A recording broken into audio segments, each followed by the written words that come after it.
चलाए दीवाना। दादी माई बहनी भाभी तोरे हाथे बाटे चाबी। दादी माई बहनी भाभी तोरे हाथे बाटे चाबी। अपने मत के अधिकार का जताए दिहा मुहिम ई चलाए दिहाना।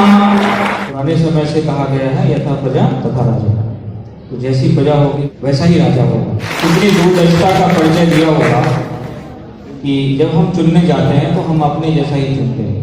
25 जनवरी 1950 को इलेक्शन कमीशन की स्थापना हुई थी और देश में संवैधानिक व्यवस्था को बनाए रखने के लिए और उसके सफल संचालन के लिए समय समय पे पीरियडिकली इलेक्शंस कंडक्ट किए जाने होते हैं। इसका पूरा जो डायरेक्शन, सुपरविजन, कंट्रोल ये हमारे संविधान के द्वारा ही इलेक्शन कमीशन ऑफ इंडिया में वेस्ट किया गया और तब से लेकर के अब तक आम निर्वाचनों की मदद से हमारे लोकसभा के लिए, हमारे सभी राज्यों की विधानसभाओं के लिए बारंबार चुनाव हुए और लोकतांत्रिक सरकारों का गठन हुआ। इनडायरेक्ट इलेक्शंस भी इलेक्शन कमीशन के द्वारा संचालित किए जाते हैं, जैसे विधान परिषद का चुनाव हो या राज्यसभा का चुनाव हो और राष्ट्रपति और उपराष्ट्रपति का चुनाव भी जो है वो इलेक्शन कमीशन ऑफ इंडिया कराती है। ऑनेस्ट हार्ट जो होता है वो बच्चे का होता है, तो बच्चा जो है वो हर बार आप देखेंगे कि अत्याचार के विरुद्ध या ऐसा कोई भी गलत काम हो रहा हो तो वो एजिटेट करता है। वो खुद भी सोचता है, बालमन जो है उसको निष्पक्षता से सोचता है, वो अत्याचार के विरुद्ध सोचता है, वो अन्याय के विरुद्ध सोचता है।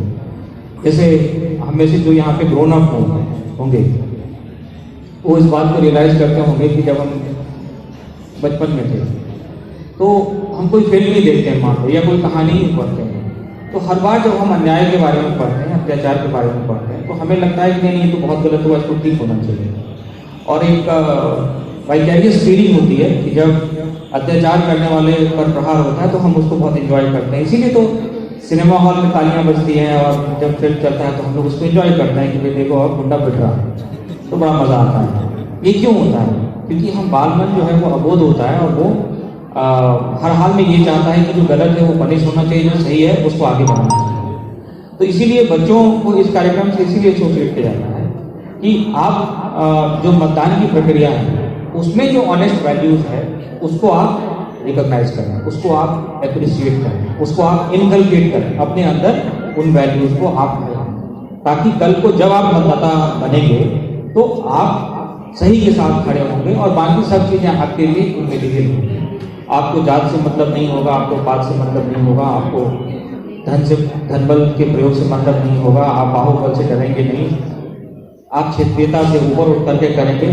तो जब इस तरह से हम मतदान करेंगे तो हमारा जो चॉइस है वो हमारे कैंडिडेट में रिफ्लेक्ट होगा। अच्छा से अच्छा कैंडिडेट जीतेगा और जो अच्छा से अच्छा कैंडिडेट जीतेगा तो वो फिर सरकार में रिफ्लेक्ट होगा, अच्छी चीजों को मदद मिलेगी उससे।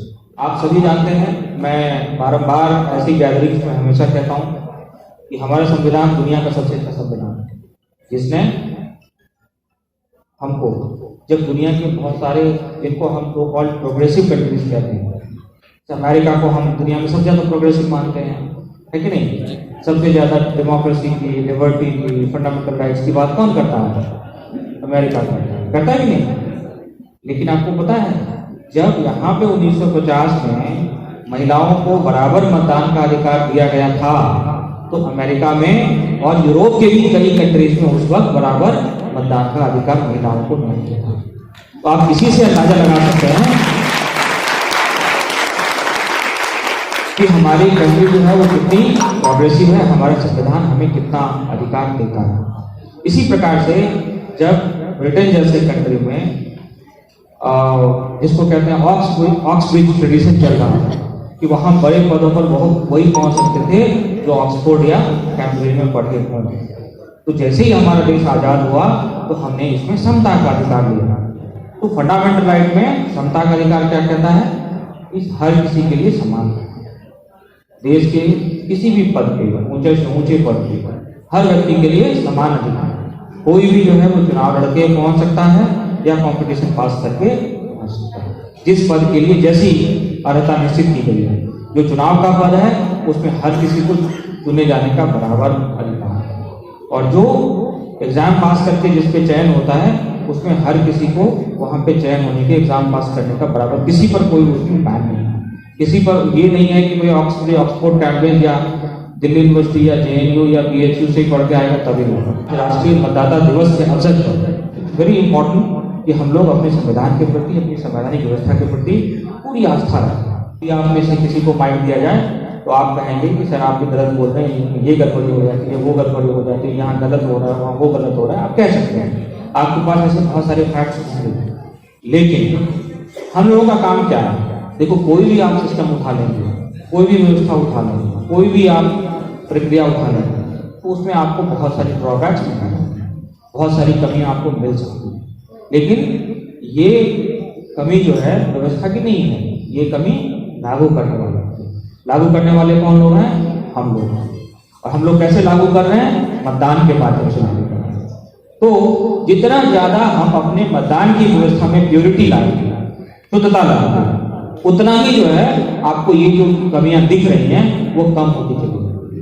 और शुद्धता लाने का यही तरीका है। एक तो अभी भी क्या होता है, जब 2019 का हम लोग चुनाव करा रहे थे तो मुझे याद आ रहा है कि हम लोगों ने बहुत उसमें मतदाता जागरूकता के कार्यक्रम बहुत सारे किए, वोटर अवेयरनेस के बहुत प्रोग्राम्स किए, लेकिन अंत में वोटिंग कितना हुआ? 59%, राइट?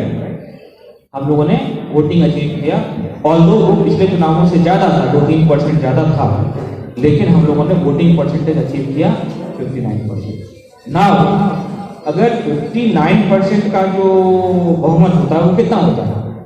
30%। 30% अगर किसी ने ले आया तो वो जीत जाएगा, और जो 29% लाएगा या उससे थोड़ा कम लाएगा वो हार जाएगा। तो इसका मतलब ये है कि एक चांस है कि कोई एक या दो या कास्ट मिल करके या सोशल ग्रुप मिल करके 30% वोट ला सकता है अगर वो हेवीली वोट करेंगे, और बाकी तो कम वोट करेंगे तो वो जीत जाएगा। तो उन्हीं की प्रायोरिटी सब रिफ्लेक्ट होंगी फिर। तो हम लोगों के लिए जिम्मेदारी क्या बनती है कि हम ऐसे मतदान करें निष्पक्षता से, जिसमें कि हम इस 59% को बढ़ा करके 80-90% तक करें। अगर हम सपोज 90% वोट कर रहे होते तो वहां पर बहुमत के लिए 46% चाहिए। Now no 1 or 2 caste groups और social groups can possible that much majority कि वो अपने दम पे 46% हो जाए। इसमें बड़ी मेहनत लगेगी। तो फिर जो है, जो कास्टिस्ट जो टेंडेंसी है, या जो रीजनल टेंडेंसी हो सकती है, या जो कम्युनल टेंडेंसी हो सकती है, या ऐसी कोई भी टेंडेंसी है जो कि छोटे ग्रुप का प्रायोरिटी को रिफ्लेक्ट करता है, वो चीज डोमिनेट नहीं कर पाती। तो आज का जो दिन है, राष्ट्रीय मतदाता दिवस है, उसका मैसेज यही है कि हर किसी को वोट करना है। जो भी एलिजिबल हो गया 18 से ऊपर, सबसे पहले तो सबको इनरोल करना है। इस आज के दिन का मैसेज है नंबर 1 कि जो भी 18 साल का हो रहा है उसको वोट के रूप में इनरोल करना है। That is number 1। And number 2, जितने भी व्यक्ति उसमें इनरोल कर गए हैं उनको वोट करना है। Everybody has to vote. तो अगर everybody has to vote, then automatically that voting percentage will come to very high, 90%। And number 3, when we vote, we should vote completely impartial. हमको पूरी निष्पक्षता के साथ वोट करना है।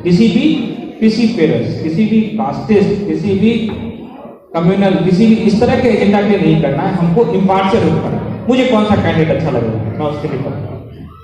हमको राष्ट्र का ही ध्यान में रखना है जब हमको वोट। अगर हम ये करेंगे तो अपने आप है हमारी संवैधानिक व्यवस्था अच्छी से अच्छी होती चली जाएगी, और जिन व्यवस्थाओं की कमियां हम लोग गिनाते रहते हैं कि देखिए ये नहीं हो रहा है, वो नहीं हो रहा, वो कमियां अपने आप कम होती चली जाएंगी। तो आज एक बार फिर से आप लोगों को राष्ट्रीय मतदाता दिवस की बधाइयां, बहुत बहुत धन्यवाद।